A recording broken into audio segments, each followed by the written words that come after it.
For the Detroit Lions, it is no small wonder now when they have multiple players that are considered top 10 players. But the real question of the matter is when it's clearly obvious a player is top 5, why are they not getting ranked as such? Make it make sense, NFL. We're going to talk about it in this episode. What are we? What makes us what we are and what we're going to be? It's grit. It's what we started with last year, guys. Doesn't matter if you have one ass cheek and 3 toes. I will beat your ass. Can definitely compete with the big dogs. 10-5 end zone touchdown Detroit Lions. You guys are unbelievable, man. I'm telling you. We are driven by Detroit. Hello, Detroit Lions fans, and welcome on back to yet another episode of MCM Motor City Mania. I'm your host, David T. Pike, and as always, we're diving on in. So here's the thing, folks. In today's episode, we're going to be doing kind of a similar vibe, a similar kind of concept to what I just did. I think it was about a day or two ago when I released an episode where I was talking about how Jared Goff, he did make a top 10 ranking with the ESPN's ranking of top 10 quarterbacks based upon the opinions, thoughts of, NFL executives, coaches, scouts, whole 9 yards. And in that episode, I laid out my opinion as to why I was like, okay, it's great that, Jared Goff was ranked in the top 10. That's a good thing because that's absolutely accurate. But I laid out my opinion, I laid out my case as to why I felt that Jared Goff was not ranked nearly highly enough within that list in comparison to other quarterbacks. Now, today's episode is going to be talking about another position that was just talked about and released by ESPN within the same vein. This one is talking about the wide receivers. ESPN released their top 10 wide receivers, again, according to the NFL executives, coaches, scouts, and this was all done by Jeremy Fowler doing all this nonsense. And again, much like what I was with the whole Jared Goff and the quarterback rankings, I was very, very curious to see where Amon-Ra St. Brown was going to be in this list. Because I was like, dude, Amon-Ra St. Brown has got to be in this top 10 list. If he's not, it's absolutely damn criminal. And it took a little bit of time before the information was kind of disseminated all over through the internet. And I eventually found out that Amon-Ra St. Brown, he did indeed make the top 10. But where he got put in the top 10 is why we're making this episode. Now, I'm not going to talk about all 10 wide receivers. I'm primarily going to be talking about Amon-Ra St. Brown and the guys that are in front of him. So who are the guys that are in front of him? Well, let's first and foremost know that Amon-Ra St. Brown was ranked number 7 on the list of top 10. So the 6 guys that are in front of him, Justin Jefferson, Tyreek Hill, Jamar Chase, CeeDee Lamb, Devontae Adams, and A.J. Brown. And if I recall correctly, in that order. Those are the 6 guys that are directly in front of Amon-Ra St. Brown. Now, some of these guys, you could absolutely just say, hey, you know what? They absolutely deserve to be in front. They absolutely deserve to be ahead of Amon-Ra St. Brown. But there are some of the guys that are in front of Amon-Ra St. Brown where I'm like, are you really sure that makes a whole hell of a lot of sense? Is that really something that we want to go with here? So I decided to make this episode to have an argument to say, hey, Amon-Ra St. Brown, I'm not saying he's the best wide receiver in the NFL, but he has got to be at least in the top 5 in my opinion. He has to be 5 or higher. And I would honestly, if I was to put him, I would put him probably number 5. So let's take a look at this. Let's take a look at the other 6 wide receivers that are in front of Amon-Ra St. Brown and make this argument make sense. So the first thing I decided to ask myself was this. Let's take a look at each one of those guys that are in front of Amon-Ra St. Brown, and let's first and foremost see what they have done over the last 3 years. Because again, part of how you are going to come up with an evaluative measurement, if you will, to determine how someone is in relation to another is what they've been able to produce. So I said, okay, what have each one of these guys been able to do on the field over the last 3 years, since that's when Amon-Ra St. Brown got in, and I think 3 years is a pretty good, time span to get a pretty good idea of how these guys have been doing. So I took a look at all the guys that are in front of Amon-Ra St. Brown, including Amon-Ra St. Brown. Now, here's what I'm going to do. I'm just going to put the numbers up on the screen. I'm not talking about all the numbers because, again, there's way too many numbers. It would take way too much time. But what you're clearly going to notice here is that while Amon-Ra St. Brown has the least amount of yards out of all the guys on this freaking list, Amon-Ra St. Brown has the highest receiving percentage as far as reception percentage. Balls that are actually thrown to him that he was targeted for, he caught. Amon-Ra St. Brown is one of the highest in terms of overall receptions, and Amon-Ra St. Brown, he is right there in the thick of it when it comes to most everything else. He's a little bit lower on the average. He's also the lowest in terms of passing receiving touchdowns. But in terms of the statistics, Amon-Ra St. Brown does lead in one category, and he is pretty much well within all the other categories. There's just a couple where he's a little bit on the low end side. So it's like, okay, as far as statistical production, I could see how an argument could be made about how, hey, you know what? Because of this particular reason, Amon-Ra St. Brown is a top 10 wide receiver, but we're not going to put him in the top 5 category. But I was like, okay, there's more to this than just the generic stats. We need to go deeper into this. We need to get much more critical with the analysis to try and understand something here. I then asked myself this question. I was like, you know what? How does a wide receiver get stats? They get it based upon the quarterback throwing the ball to them. So then I was like, well, how often are the teams that these guys are playing for passing the ball in relation to running the ball? We all know that the NFL is a pass-happy league. But how often, in terms of the pass happiness, are these teams that these guys are playing for in relation to Amon-Ra St. Brown? So I decided to, again, take a look at the run-pass ratios for each of the teams when these guys played for them, because some of these guys have played for 2 teams within the last 3 years. Most of them, however, have played for 1. So I said, okay, based upon these numbers, let's also then take a look at how often the teams that they played for are passing the ball in relation to the stats that they were putting up in the same time frame of, from 2021 to 2023. This was a bit of an eye-opener. If you take a look at all the numbers, again, I'm going to put them up on the screen. I'm just going to give a generic overview here. Take a look at this. What you're going to notice is that Amon-Ra St. Brown, he is near the bottom in terms of teams that were passing the ball extremely, over the top in relation to others. If you realistically think about it, Amon-Ra St. Brown is second from the bottom in terms of overall number, if you will, about the amount of times that the team he played for, the Detroit Lions, was passing the ball in relation to others. The only other guy that realistically you could say was lower than him was freaking A.J. Brown of the Titans and the Eagles. Other than that, most of the other guys that he's behind were passing the ball almost 60% of the time in relation to him.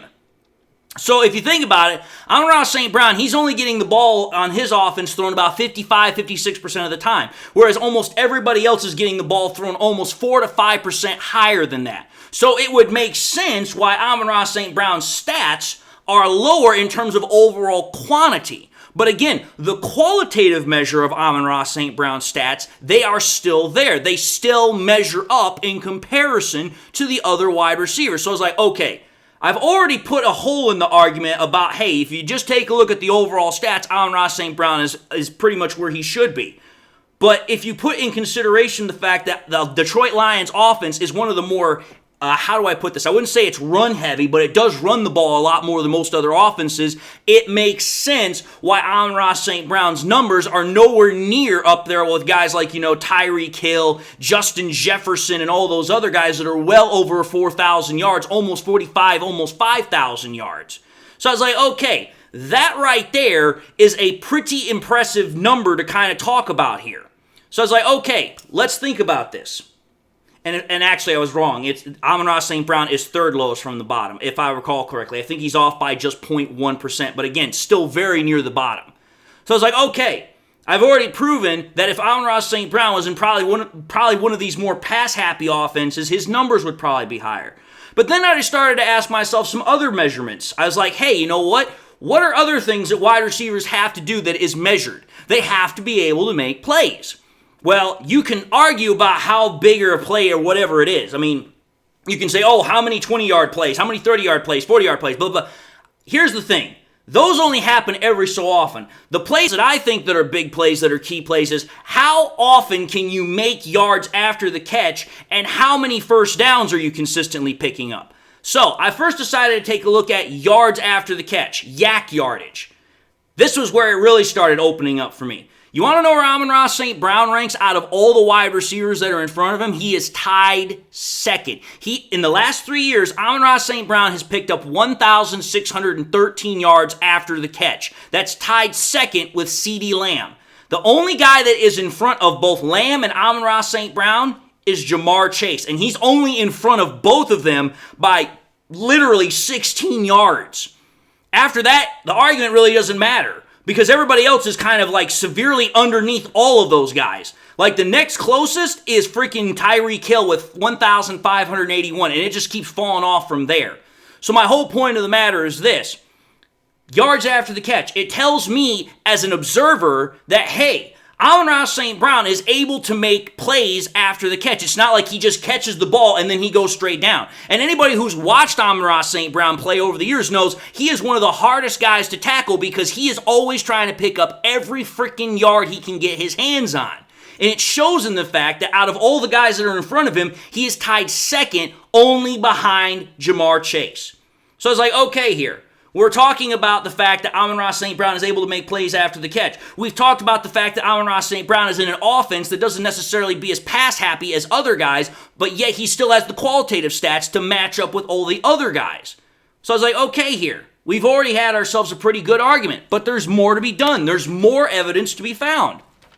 I then also said about how many first downs are these guys picking up, because again, the ability of a wide receiver to pick up first downs, to move the chains, that is important. Everybody wants to talk about touchdowns. Everybody wants to talk about big plays, but it's like how consistently can you as a wide receiver, or put it more broadly, as an offense, can move the ball down the field to pick up those first downs.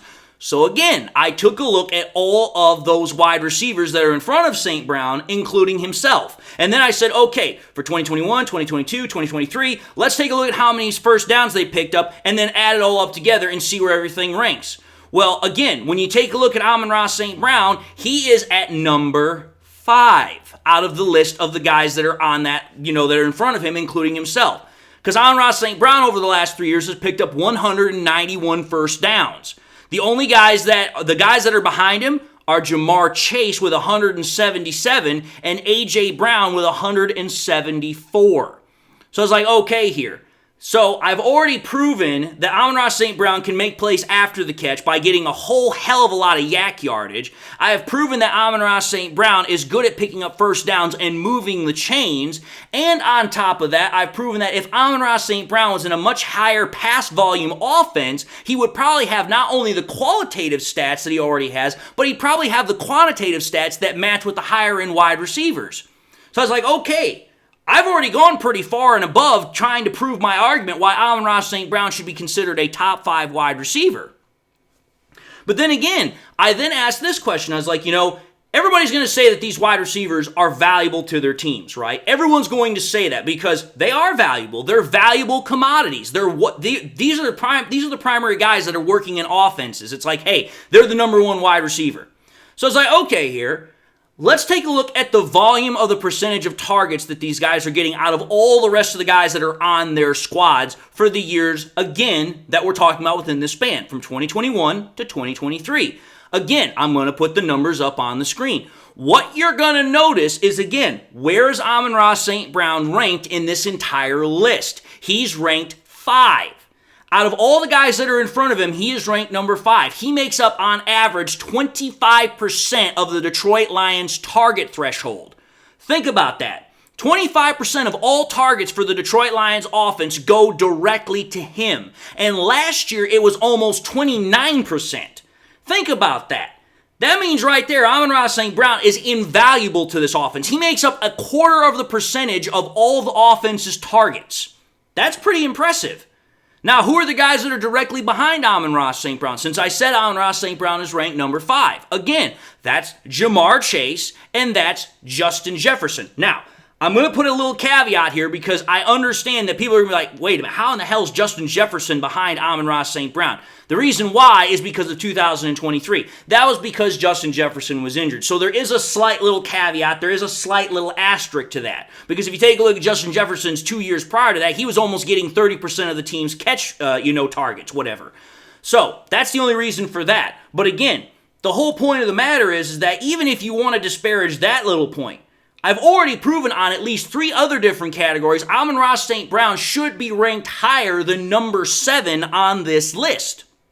Now, I know some people are going to be like, well, David, this is all a matter of opinion anyway, because there are guys that weren't put on the list that other people would think should be on the list. Such guys like Deebo Samuel, such guys like Cooper Kupp didn't make the list. And it's like, listen, this is part of the game of when you're talking about the past happiness of this league. It's like, listen, there are a lot of great wide receivers. But in order to be considered a top 10 wide receiver, you got to really stand out from the rest of the pack. And when you take a look at Amon-Ra St. Brown, it's not necessarily that the quantity of his stats is what separates him from the rest of the pack. It's the quality of his stats. Again, I put this up at the very beginning of the freaking, episode. Amon-Ra St. Brown has caught 73% of the balls thrown his way.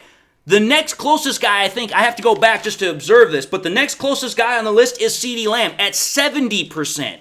Amon-Ra St. Brown, whenever a ball comes towards him, he's catching the damn thing.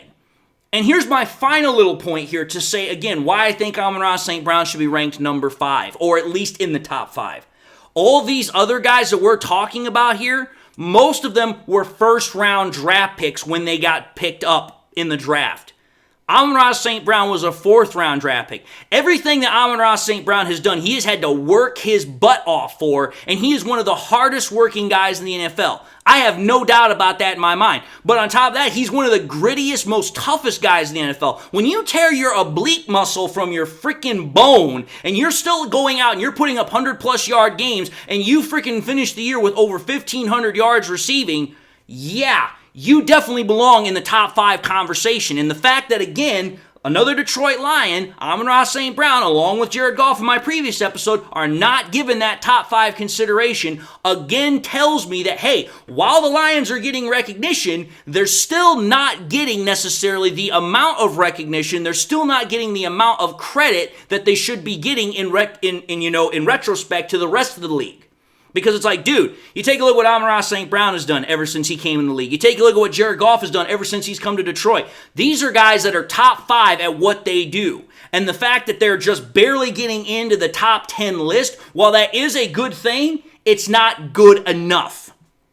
But anyway, I figured I'd put this episode together because this was something that as soon as I heard it, I wanted to take a look into the stats. I wanted to get as much information as I could and put it together into an episode like this. So hopefully you guys like numbers. Hopefully you guys like stats because there are plenty of them in this episode. But having said that, I'm going to end the episode here and say thank you all for watching in another episode of MCM Motor City Mania. If you like what you saw, by all means, I highly encourage y'all to watch the next episode. I also encourage y'all to do one of these 3 things: like, comment, and subscribe to the channel. If by chance you subscribed in the past and you forgot to do so at the time, or you just subscribed and you not had a chance to do so, again, I highly encourage y'all to subscribe. But I also encourage y'all, please, to make sure you hit that bell notification icon that's at the bottom of the page as well, so that way you guys never miss any more content that I push out. I also encourage y'all, please, to share this content with your Lions friends and family members. Share it here on YouTube, share it on Twitter, share it on Facebook, share it anywhere and everywhere you can with everybody and anybody that you can. The more we can share it, the greater the channel grows, the greater the channel spreads. And with that being said, I hope everybody is enjoying their day. I hope everyone has something in their life that makes them happy, makes them smile.